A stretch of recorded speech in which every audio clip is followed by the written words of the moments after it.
Thanks for making the Locked On Ole Miss podcast your first listen every day. We're free and available wherever you get your podcast, including YouTube. We're part of the Locked On Podcast Network, your team every single day. Hello, I'm Stephen Willis of the Locked On Ole Miss podcast alongside Rebel legend Bill Flowers, and we're going to be talking Peach Bowl and all of that good stuff, man. How you doing, Bill? Well, Happy New Year's and hotty toddy for that good Peach Bowl win. Yeah, are you prepared to have the conversation with your family about a Jaxson Dart Heisman campaign? I am, as long as he hits his tight end like he did in the Peach Bowl. Of course, I'm just having a little fun with Bill, but hey, I've always said Jaxson Dart has all the tools that you can imagine. It's just him utilizing them efficiently and effectively.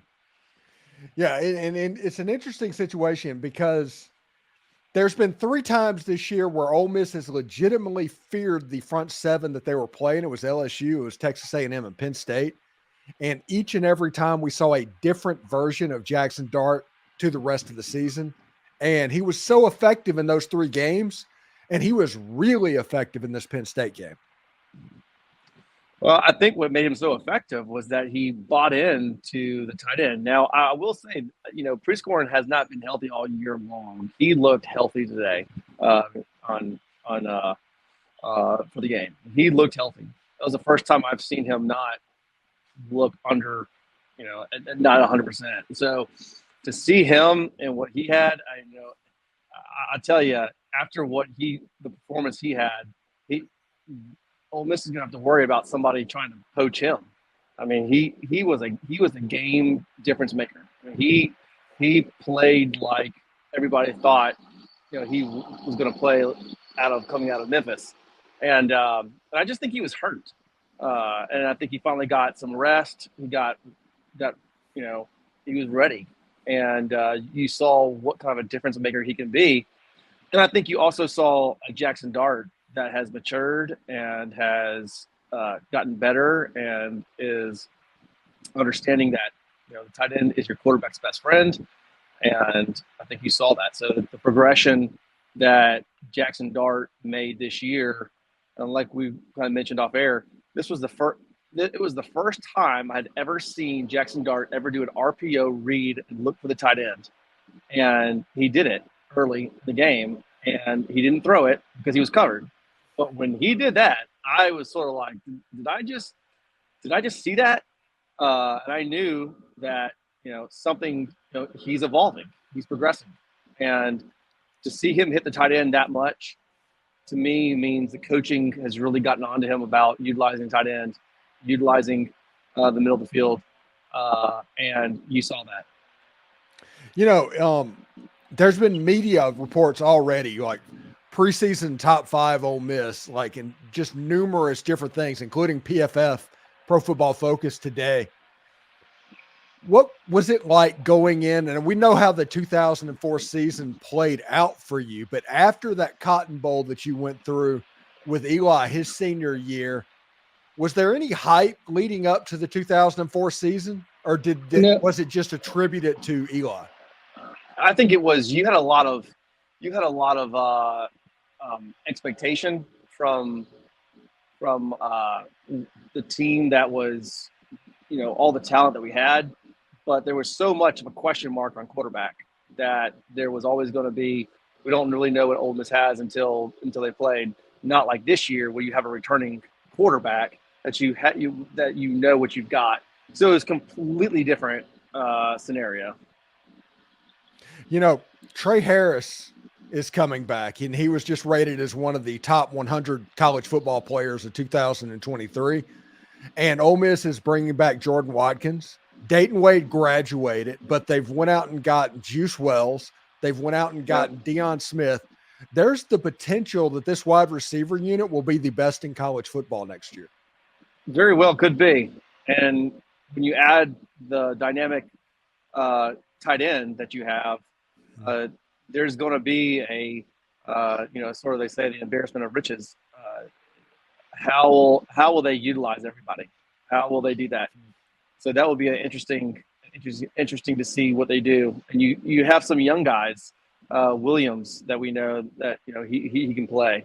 but you definitely have a receiving core that is going to be, 1, 2, or 3 in the country for sure. Yeah, and you have a defense that has a chance to be the best defense that has been at Ole Miss, and maybe since 1992. Like a really big-time unit. They get Walter Nolan, the top transfer portal target, Princely, Iman Mielen. Just the whole defensive line got retooled. Pooh from Arkansas.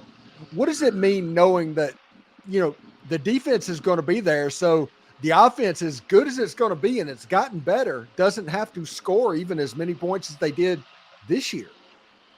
Well, that's a huge thing for the offense. And I think the way that the offense is played, it's a value add, and that's huge. We all said what contributes to the wins and losses to Ole Miss is time management. Whoever holds the ball the longest is going to win. And you knew that if Ole Miss did that, they would win. And if they didn't, you knew they couldn't. There's no way. So to be able to you're hoping that you have a defense that you can rely on to not have to put all the pressure on the offense of holding the ball and doing exactly what it needs to do. That's gonna be huge. Yeah, and you have a situation with Ole Miss's offense. Ole Miss's offense is in a weird place to where when Ole Miss runs 28 minutes of time of possession, just runs their offense for 28 minutes, it's like a Bill Flowers era 2003 offense holding the ball for 35 minutes because as fast as they go. That's the play count equivalent. But against Penn State, they held the ball for 33 minutes, ran nearly 90 plays. I can't imagine how gassed that defense was. You're talking about Penn State's defense? Yes. And you see the value of utilizing the tight end and prolonging those drives. And that is what this offense can do to just kill that defense. And to the point of, if you get into a situation where you're not going to have a 35-minute holding the ball, that defense for next year is huge.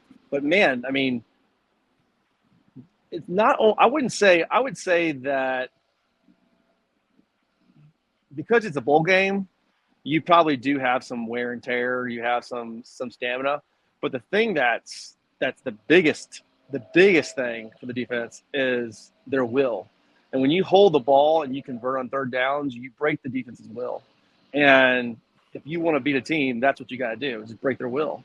And you saw that. Yes, they were exhausted, but if I'm a coach, would I rather my team be exhausted or the will be broken? Is exhaustion all day long. And whenever you can break their will, and that's what they did by holding the ball and completing those quick chunks and doing what they did. That's how you win championships. So what are your final thoughts on this season as it's played out? Ole Miss 11 wins for the first time in school history. What are your final thoughts on this football season?